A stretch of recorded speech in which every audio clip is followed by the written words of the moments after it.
He was an action hero, a cultural icon, a martial arts legend on the cusp of superstardom. Imaginez, Bruce Lee, l'icône des arts martiaux, le dragon invincible, terrassé à seulement 32 ans par un mystère qui a hanté le monde pendant un demi-siècle. Allergie à un médicament? Coup de chaleur? Conspirations assassines? Et si la vérité était bien plus sombre, cachée au cœur de son propre ADN? Grâce à des avancées scientifiques récentes en analyse génétique et en médecine rénale, des chercheurs ont révélé que sa mort pourrait résulter d'une hyponatrémie aiguë, un déséquilibre fatal où son corps, obsédé par l'hydratation et une diète extrême, s'est littéralement noyé de l'intérieur.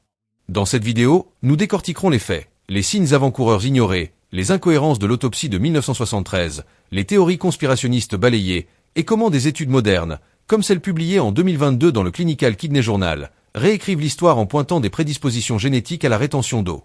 Préparez-vous à une révélation choquante qui rend son mantra tragiquement ironique.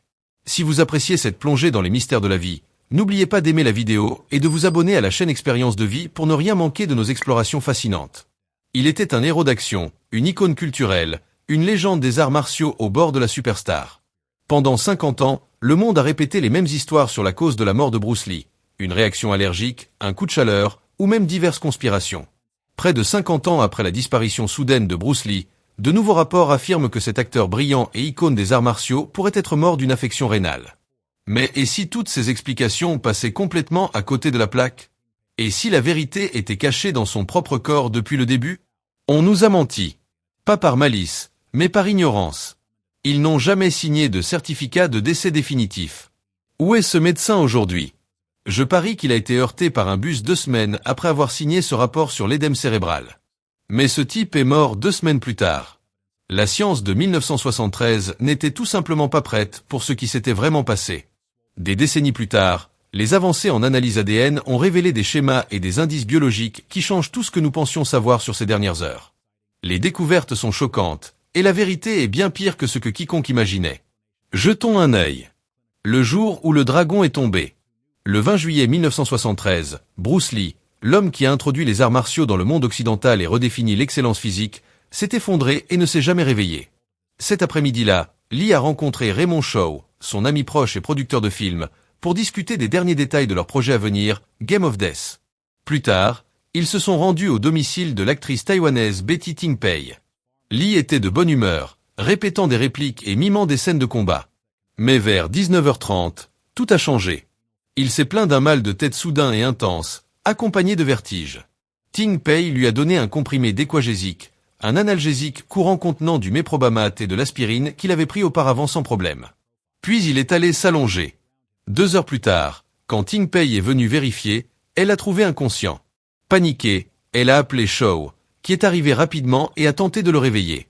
En vain, ils ont appelé un médecin qui a tenté une réanimation pendant 10 minutes avant de le déclarer mort à son arrivée à l'hôpital Queen Elizabeth. Il n'avait que 32 ans. L'autopsie officielle n'a révélé aucune blessure visible, aucun signe de jeu déloyal et aucune preuve d'empoisonnement. La seule anomalie était un édème cérébral sévère. Son cerveau avait gonflé de manière dramatique, pressant contre son crâne. Le rapport du coroner a conclu à une mort par mésaventure, citant officiellement une réaction d'hypersensibilité à l'équagésique. Pour le public, cette explication semblait propre, clinique et définitive. Mais pour ceux qui connaissaient Lee, cela n'avait aucun sens. Il avait pris de l'équagésique auparavant, et les symptômes ne correspondaient pas à une réaction allergique typique.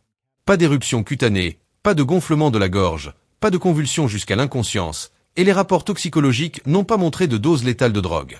Quelque chose d'autre avait tourné aux catastrophes à l'intérieur de son corps. Quelque chose que même les meilleurs médecins de son époque ne pouvaient identifier. Dans les années qui ont suivi, d'innombrables théories ont émergé. Empoisonnement par des studios rivaux, surmenage, même une malédiction sur la famille Lee après la mort tragique ultérieure de son fils Brandon. Chaque explication semblait plausible au premier abord. Pourtant, aucune ne résistait à un examen plus approfondi. Pendant des décennies, le mystère a persisté comme un fantôme derrière sa légende. Mais à mesure que la science médicale évoluait, en particulier dans la recherche génétique et biochimique, les experts ont commencé à réexaminer la seule chose qui n'avait jamais été vraiment étudiée en 1973, le code biologique qui rendait Bruce Lee extraordinaire. L'analyse ADN, si elle avait été possible à l'époque, aurait pu révéler les vulnérabilités cachées sous sa force. Les prédispositions silencieuses qui ont transformé le corps d'un guerrier en son pire ennemi. Rapports officiels contre questions sans réponse. Lorsque les autorités de Hong Kong ont clos l'affaire en 1973, l'explication semblait assez simple. Bruce Lee était mort d'une réaction d'hypersensibilité à l'équagésique, un analgésique qu'il avait pris d'innombrables fois auparavant. Le coroner a statué sur une mort par mésaventure, et les journaux du monde entier ont repris la conclusion officielle. Le monde a pleuré, mais peu ont remis en question la science. Après tout, qu'est-ce qui d'autre aurait pu causer l'effondrement soudain d'un homme de 32 ans en pleine santé? Pourtant, presque immédiatement, des incohérences ont commencé à surgir. L'autopsie n'avait montré aucun signe de surdose de salicylate, aucun gonflement allergique, et aucun marqueur typique de toxicité médicamenteuse. Encore plus curieux, l'édème cérébral, le gonflement du cerveau, n'était pas cohérent avec une simple réponse allergique. Si l'équagésique était à blâmer, pourquoi avait-il subi un effondrement similaire mais non fatal 2 mois plus tôt, sans aucun médicament impliqué? Les rumeurs ont comblé le vide que la science ne pouvait pas. Certains disaient que les triades chinoises l'avaient assassiné pour des dettes impayées ou des intérêts cinématographiques rivaux. D'autres murmuraient que la mafia ou même les services de renseignement américains étaient impliqués. Il y avait des suggestions d'empoisonnement, de vendetta secrète, ou d'une malédiction familiale après la mort étrange de son fils Brandon des années plus tard. Mais personne ne pouvait expliquer pourquoi son corps, extérieurement impeccable, avait échoué de l'intérieur. Même les théories médicales ne s'accordaient pas. Un camp blâmait l'épilepsie. Un autre proposait un coup de chaleur, citant l'ablation de ses glandes sudoripares pour des raisons esthétiques pendant le tournage. Mais aucun diagnostic ne correspondait pleinement aux preuves. Pas de marque de morsure de langue typique des crises. Et le jour de sa mort n'était pas exceptionnellement chaud pour Hong Kong.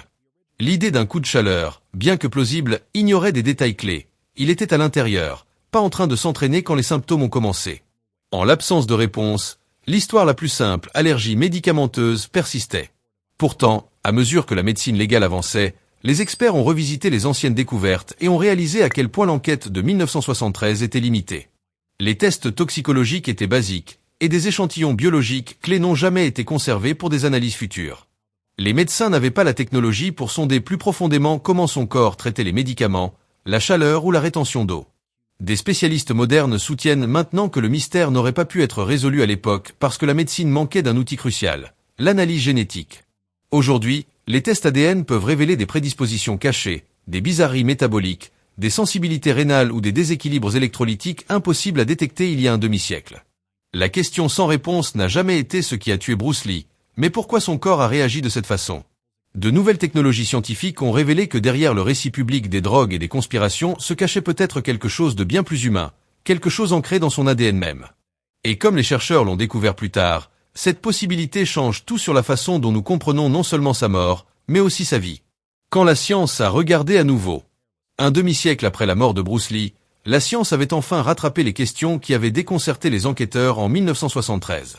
Pendant des décennies, fans, journalistes et historiens médicaux ont réexaminé les preuves limitées. Mais ce n'est que grâce aux avancées modernes en génétique légale et en analyse de données médicales que de nouvelles possibilités ont émergé. Ce n'était pas à propos de théories sensationnelles. C'était à propos de ce que les données pourraient révéler si le corps de Bruce Lee avait été étudié sous le microscope de la science d'aujourd'hui. Le rapport d'autopsie original listait une découverte claire, édème cérébral. Le cerveau de Lee avait gonflé de plus de 10% au-delà de son poids normal, une pression catastrophique qui a coupé les fonctions vitales. Mais le rapport s'arrêtait avant d'identifier pourquoi le gonflement s'était produit. C'était une impasse médicale ultime jusqu'à ce que de nouvelles connaissances sur la génétique reformulent ce que ces anciens indices pourraient signifier. Ces dernières années, des chercheurs ont utilisé l'analyse ADN pour identifier des variantes génétiques liées à la façon dont le corps gère l'eau, les électrolytes et les médicaments. Par exemple, des mutations dans les gènes AVPR2 et AQP2 impliqués dans la régulation de l'hormone antidiurétique, ADH, et les aquaporines rénales peuvent rendre les reins moins efficaces pour excréter l'excès d'eau, comme l'explique l'étude de 2022 publiée dans le Clinical Kidney Journal par des néphrologues espagnols. D'autres facteurs, comme une consommation chronique d'eau élevée, une diète pauvre en soluté, l'usage de diurétiques, et même la consommation de cannabis, qui stimule la soif via le système rénin-angiotensine, augmente les risques d'hyponatrémie. Bien que aucun échantillon préservé n'existe pour un test direct sur Lee, les scientifiques ont appliqué ces principes de manière rétrospective, alignant les symptômes connus et les données médicales avec ce que l'analyse ADN détecterait aujourd'hui. Les résultats sont glaçants. Le schéma des symptômes de Lee, mal de tête soudain, vertige, désorientation, vomissement et gonflement cérébral correspond à un cas classique d'hyponatrémie aiguë, une condition causée par des niveaux de sodium dangereusement bas dans le sang. En 1973, elle était mal comprise. Aujourd'hui, on sait que certaines personnes y sont génétiquement prédisposées. De plus, plusieurs facteurs dans le mode de vie de Lee correspondent au profil génétique qui pourrait l'avoir rendue vulnérable. Sa diète stricte à base de jus de carottes et de pommes, combinée à des diurétiques et un entraînement physique implacable, suggérait un corps constamment au bord de la déshydratation et du déséquilibre électrolytique. Dans un tel état, même de petites irrégularités génétiques dans la régulation du sodium ou la filtration rénale pourraient avoir des résultats catastrophiques. Ce n'était pas seulement environnemental, c'était biologique. Plus les scientifiques comparaient les preuves, plus l'image devenait claire. Ce n'était pas un effondrement aléatoire, ni une simple réaction médicamenteuse. C'était une défaillance systémique qui a commencé au niveau cellulaire, inscrite dans le code de son ADN. Si le dépistage génétique avait existé du vivant de Bruce Lee, il aurait pu détecter ces risques cachés bien avant la tragédie. Et comme des recherches ultérieures l'ont montré, les signes d'une lutte interne étaient déjà apparus 2 mois avant sa mort, lors d'un épisode qui l'a presque tué la première fois. Le corps qui défiait les limites. Au début des années 1970, le corps de Bruce Lee était devenu un symbole de perfection humaine. Il n'était pas juste en forme, il était sculpté jusqu'à la version la plus efficace possible d'un être humain. Ses muscles, sa diète et sa routine quotidienne étaient tous conçus avec soin pour repousser les limites de la force et de la vitesse. Mais ce que le monde voyait comme de la discipline et de la maîtrise pourrait aussi avoir été la chose même qui a conduit à sa perte. Le régime d'entraînement de Lee était obsessif. Il suivait des cycles d'exercices punitifs, s'entraînait plusieurs fois par jour et se reposait rarement. Pour maintenir son apparence fameusement svelte, il utilisait souvent des diurétiques pour éliminer le poids en eau, réduisant le contenu en fluide de ses muscles pour paraître plus net à la caméra. Combiné à des températures élevées sur les plateaux et une diète stricte pauvre en sodium, cela créait la tempête parfaite pour un déséquilibre interne. Son apport alimentaire devenait de plus en plus limité. Amis et collègues se rappelaient plus tard que Lee était passé à une diète presque entièrement liquide, avec des jus frais et de l'eau remplaçant les repas. Il croyait que cela le gardait léger et énergisé, mais psychologiquement, cela privait son corps des solutés et des protéines nécessaires pour équilibrer les fluides qu'il consommait constamment. Sans ces stabilisateurs, même quelques verres d'eau supplémentaires pouvaient diluer son sang à des niveaux dangereux. Des experts modernes, comme ceux de l'étude de 2022, suggèrent que sous ces conditions extrêmes, l'ADN d'une personne peut déterminer si son corps s'adapte ou s'effondre. Des variations génétiques dans la régulation rénale et hormonale, telles que celles affectant la sécrétion de l'hormone antidiurétique, ADH, peuvent changer drastiquement l'efficacité du traitement de l'eau. Si les gènes de Lee étaient codés pour retenir les fluides plutôt que de les expulser rapidement, ses reins auraient pu lutter pour éliminer l'excès d'eau qu'il buvait. Ce déséquilibre, amplifié par sa diète liquide et son usage intensif de diurétiques, aurait pu déclencher le gonflement cérébral trouvé lors de l'autopsie. À l'époque, cependant, de tels mécanismes étaient complètement inconnus. Les médecins ne pouvaient interpréter que ce qu'ils pouvaient mesurer, poids corporel, pouls et signes visibles de détresse. Il n'y avait pas de concept de test pour les gènes de rétention d'eau ou les anomalies de régulation du sodium. Pour eux, Lee était un jeune homme en santé dont la mort n'avait aucun sens biologique. Ironiquement, les habitudes qui ont rendu le physique de Bruce Lee légendaire, hydratation, discipline et précision, pourraient avoir été précisément ce qui a submergé son système. Son blueprint génétique, combiné à son mode de vie, a créé une boucle de rétroaction que personne ne pouvait voir venir. Avec le recul, l'analyse ADN aurait pu fournir le contexte manquant. Elle aurait pu montrer que sous les muscles et la discipline se cachait un corps conçu pour retenir plus de fluide qu'il ne pouvait en gérer en toute sécurité. Et cette révélation jette une longue ombre sur les premiers signes d'alerte de ce qui allait arriver. L'effondrement qui a presque mis fin à sa vie 2 mois avant qu'il ne le fasse finalement. Les signes d'alerte que tout le monde a manqué. 2 mois avant sa mort, le corps de Bruce Lee lui a donné un avertissement, un qui serait tragiquement ignoré. Le 10 mai 1973, lors d'une session de doublage à Hong Kong, il est soudainement devenu étourdi et s'est effondré. Les témoins se rappelaient qu'il transpirait abondamment, sa peau pâle et ses mouvements instables. Quelques instants plus tard, il a commencé à vomir et à convulser sur le sol du studio. Il a été transporté d'urgence à l'hôpital Baptiste où les médecins ont diagnostiqué un édème cérébral, la même condition qui le tuerait plus tard. Ils l'ont traité avec du mannitol, un médicament utilisé pour extraire l'excès de fluide du cerveau, et il s'est rétabli. Mais l'événement était un drapeau rouge que personne n'a pleinement compris.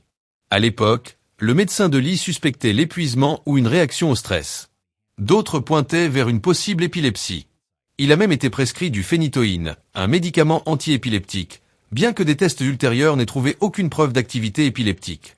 La vérité était que la science médicale manquait du cadre pour interpréter ce qui s'était vraiment passé. L'épisode a été traité comme une alerte médicale isolée, un inconvénient, pas un avertissement. Mais quand des chercheurs modernes ont revisité le cas des décennies plus tard, les parallèles entre le 10 mai et le 20 juillet sont devenus impossibles à ignorer. Les mêmes symptômes peignaient un tableau cohérent. Quelque chose dans le système de Lee était déjà déséquilibré, et ce n'était pas une allergie ou un coup de chaleur. C'était une panne de régulation de l'eau, une défaillance catastrophique dans la façon dont son corps gérait les fluides et les électrolytes. Avec le recul, ce premier effondrement pourrait avoir été un cas précoce d'hyponatrémie, où des niveaux bas de sodium font absorber de l'eau aux cellules du cerveau et les font gonfler. L'édème cérébral que les médecins ont détecté était un résultat direct de ce déséquilibre fluidique. Les notes d'hôpital mentionnaient même un stress rénal aigu, un autre indicateur que son corps luttait pour excréter l'eau correctement. Aujourd'hui, les chercheurs savent que certains profils ADN peuvent rendre les individus bien plus susceptibles à l'hyponatrémie. Des variations dans les gènes qui contrôlent la sensibilité à l'hormone antidiurétique et l'efficacité de la filtration rénale peuvent prédisposer les gens à retenir l'excès d'eau, surtout combiné à des diurétiques et un exercice intense. Le mode de vie extrême de Bruce Lee correspondait parfaitement à ce profil de risque. Pour les gens autour de lui, cependant, il paraissait invincible, un homme trop discipliné pour être vulnérable. Il a balayé l'épisode et est retourné à l'entraînement en quelques jours. Mais les dommages pourraient déjà avoir été faits. Ses reins et systèmes hormonaux avaient été poussés au-delà de leurs limites. Et sans test moderne, personne n'a réalisé à quel point il était proche de la mort. Cet effondrement en mai n'était pas juste un avertissement. C'était la première tentative de son corps de lui dire la vérité. Une vérité cachée dans sa propre biologie, une que l'analyse ADN moderne illuminerait plus tard avec une précision glaçante. La vérité terrifiante. Le corps s'est retourné contre lui-même. Au moment où l'enquête finale sur la mort de Bruce Lee a été revisitée des décennies plus tard, un schéma glaçant avait émergé, un qui pointait non pas vers des causes externes, mais vers la trahison de sa propre physiologie. La vérité terrifiante, soutenue par des preuves médicales modernes, est que la mort de Bruce Lee a presque certainement été causée par une hyponatrémie aiguë, une chute rapide et sévère des niveaux de sodium qui a fait gonfler son cerveau. Ce n'était pas du poison, c'était de l'eau. Dans les décennies depuis son décès, des chercheurs d'institutions, y compris ceux du Clinical Kidney Journal, ont assemblé un profil physiologique qui donne enfin du sens à chaque détail. La diète liquide stricte de Bruce Lee, sa consommation excessive d'eau, son usage fréquent de diurétiques et son apport faible en sel ont créé la tempête interne parfaite. Ses reins, déjà stressés par une déshydratation chronique et un surentraînement, ne pouvaient pas expulser l'eau qu'il consommait assez vite. La concentration de sodium dans son sang a chuté, et l'eau a commencé à inonder ses cellules. À l'intérieur du crâne, il n'y a pas de place pour l'erreur. Alors que l'eau entrait dans les cellules cérébrales, elle gonflait, pressant contre l'os jusqu'à ce que les fonctions vitales s'arrêtent. L'autopsie le décrivait parfaitement. Édème cérébral sans blessure ou traumatisme externe. C'était en essence une mort par noyade interne. La recherche ADN moderne approfondit cette conclusion. Des études sur des marqueurs génétiques associés à la gestion rénale de l'eau, telles que des variations dans les gènes AQP2 et AVPR2, montrent que certaines personnes retiennent l'eau plus agressivement, surtout quand stressées ou physiquement épuisées. Si Bruce Lee portait l'un de ces traits, cela aurait rendu son corps bien plus sensible à une surcharge fluidique. Sa perfection physique, construite sur une hydratation constante et un faible pourcentage de graisse corporelle, n'avait laissé aucune marge d'erreur. Cette réalité biologique reformule entièrement sa mort. Pendant des années, médecins et fans croyaient que le danger venait de sources externes, un médicament toxique ou un stress environnemental. Mais la vérité est bien plus troublante. Bruce Lee a été tué par la même substance qu'il a dit au monde d'imiter. Son mantra « Be Water, my friend » était plus qu'une philosophie. C'était un avertissement que son corps ne pouvait pas obéir. En s'efforçant de se perfectionner, il a involontairement créé les conditions exactes qui l'ont rendu vulnérable. L'analyse ADN et la médecine moderne ont révélé le mécanisme, mais l'ironie reste insupportable. Le dragon n'est pas tombé à cause d'ennemis, du destin ou de superstition. Il est tombé parce que son corps, au niveau moléculaire, s'est retourné contre lui.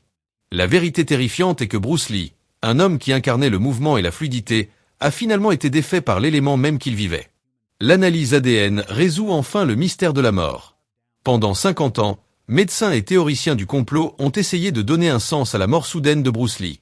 Mais ce n'est que lorsque les chercheurs ont revisité les preuves à travers le prisme de l'analyse ADN que les pièces finales se sont mises en place. Bien qu'aucun échantillon génétique de Lee n'ait jamais été officiellement testé, les scientifiques comprennent maintenant assez sur la génomique humaine pour reconstruire ce qui aurait pu se passer s'il avait fait.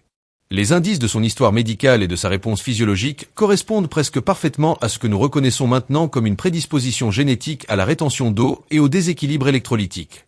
La recherche ADN moderne nous permet de cibler les gènes qui régulent comment nos corps gèrent l'eau et le sodium. Le même équilibre qui, quand perturbé, peut mener à l'hyponatrémie et un gonflement cérébral fatal. Des variantes dans des gènes comme SLC12A1, AVPR2 et AQP2 ont été directement liées à une excrétion rénale altérée de l'eau et des erreurs de signalisation hormonale. En 1973, les médecins n'avaient aucun moyen de détecter ces anomalies. Aujourd'hui, l'analyse ADN peut les identifier en quelques heures. C'est là que le mystère de la mort de Bruce Lee commence enfin à prendre sens. Son corps, déjà sous stress d'un effort physique intense, d'une déshydratation chronique et d'un apport faible en soluté, pourrait avoir porté des facteurs génétiques qui limitaient sa capacité à excréter l'eau efficacement. Son système a été submergé. Ce qui paraissait un effondrement soudain était, en vérité, une défaillance biologique lente cachée sous sa forme légendaire. Pour le scientifique légiste moderne, le schéma est incontestable. Chaque symptôme correspond au modèle d'hyponatrémie aiguë menant à un édème cérébral. Et avec le contexte des données ADN, il est clair que sa mort n'était pas aléatoire ou inexplicable, mais elle était évitable si la technologie avait existé pour comprendre les limites génétiques de son corps. Pendant des décennies, le monde a blâmé un comprimé ou un cœur surmené. Mais la science pointe maintenant vers l'intérieur, vers l'ADN.